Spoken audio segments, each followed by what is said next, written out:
নমস্কার, আপনারা দেখছেন আপডেট বাংলা ইউটিউব চ্যানেল। আজ 10 তারিখ মঙ্গলবার। শুরুতে দেখে নিন আজকের হেডলাইন্স।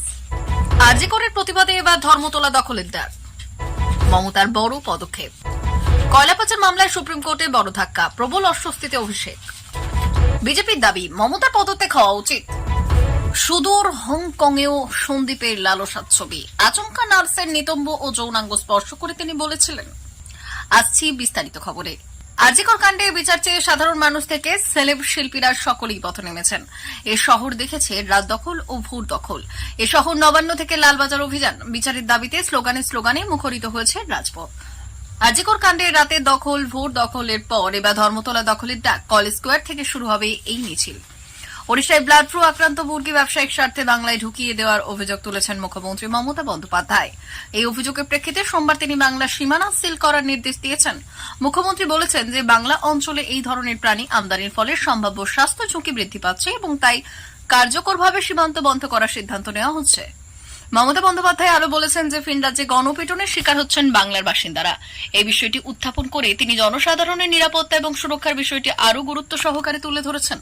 তিনি জানিয়েছেন যে রেলপথের মাধ্যমে যাতে কোনোভাবেই ওড়িশার আক্রান্ত মুরগি বাংলায় ঢুকতে না পারে সেই জন্য মুখ্য সচিবকে রেলের সঙ্গে বৈঠক করার নির্দেশ দিয়েছেন।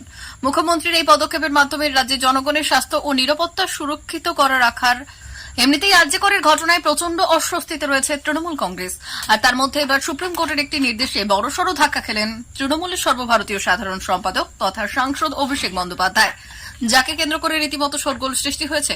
প্রসঙ্গত কয়লা পাচার মামলায় দিল্লিতে কেন্দ্রীয় তদন্তকারী সংস্থার তলবের বিরুদ্ধে সুপ্রিম কোর্টে শরণাপন্ন হন অভিষেক বন্দ্যোপাধ্যায়। আজ সেই মামলার রায়দান করা হয়েছে, যেখানে ইডি তলব অবৈধ নয় বলে জানিয়ে দিয়েছেন বিচারপতি বেলা এম ত্রিবেদী এবং সতীশ চন্দ্র শর্মা। স্বাভাবিকভাবেই সুপ্রিম কোর্টের এই নির্দেশে ইডি কয়লা পাচার মামলায় দিল্লিতে অভিষেক বন্দ্যোপাধ্যায়কে তলব করার ক্ষেত্রে আর কোনো বাধা পাবে না বলেই মনে করছেন বিশেষজ্ঞরা। মমতা বন্দ্যোপাধ্যায়ের পদত্যাগের দাবি তুলেছে বিজেপি। আরজিকর হাসপাতালের সেমিনার রুম সংস্কারের ঘটনায় তথ্য প্রমাণ লোপাটের অভিযোগ উঠেছে, যা বিরোধীদের মতে একটি সুপরিকল্পিত চক্রান্ত। গতকাল এক চিকিৎসকের মৃত্যুর পর এই সংস্কারের কাজের সময় গুরুত্বপূর্ণ নথি নষ্ট করা হয়েছে বলে অভিযোগ ওঠে।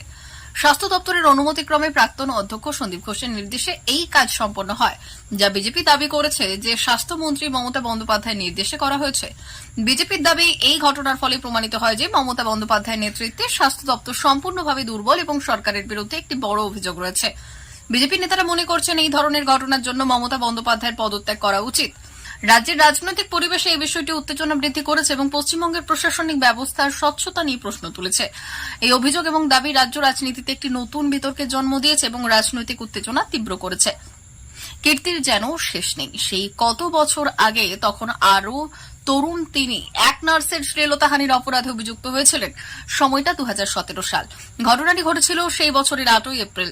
হংকংয়ের কুইন এলিজাবেথ হসপিটালের এক মেল নার্সের শ্লীলতাহানি করেছিলেন তিনি। এক পুরুষ নার্স অভিযোগ করেছিলেন, একদিন সকালে তিনি যখন পোশাক বদল করছিলেন তখন এক ভারতীয় ডাক্তার আচমকা তার চেম্বারে ঢুকে পড়েন এবং তার নিতম্বে পরপর বেশ কয়েকটি চাপড় মারেন।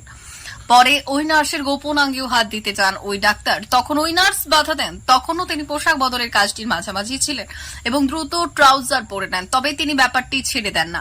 তিনি এই নিয়ে অভিযোগ জানান। বিষয়টি কোর্টে উঠেছিল এবং আত্মপক্ষ সমর্থনে ডক্টর ঘোষ বলেছিলেন ব্যাপারটা একটা মিসআন্ডারস্ট্যান্ডিং ছাড়া আর কিছু না। তিনি আসলে ব্যথা নিরাময়ের ক্ষেত্রে একটি বিশেষ ব্যায়াম ডেমনস্ট্রেট করে দেখাচ্ছিলেন।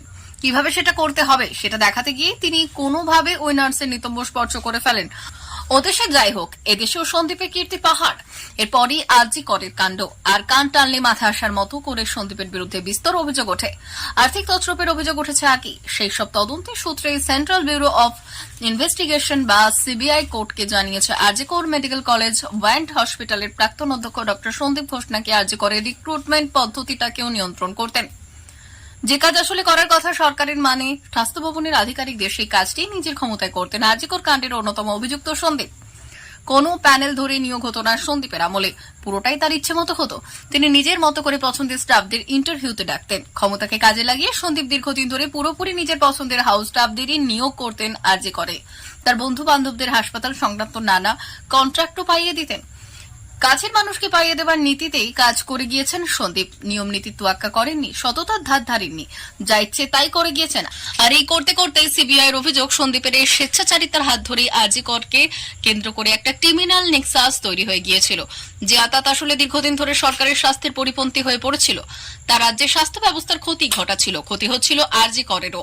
প্রিয় দর্শক, আমাদের চ্যানেলের সঠিক খবর নিয়মিত পেতে চ্যানেলটি সাবস্ক্রাইব করুন। ধন্যবাদ।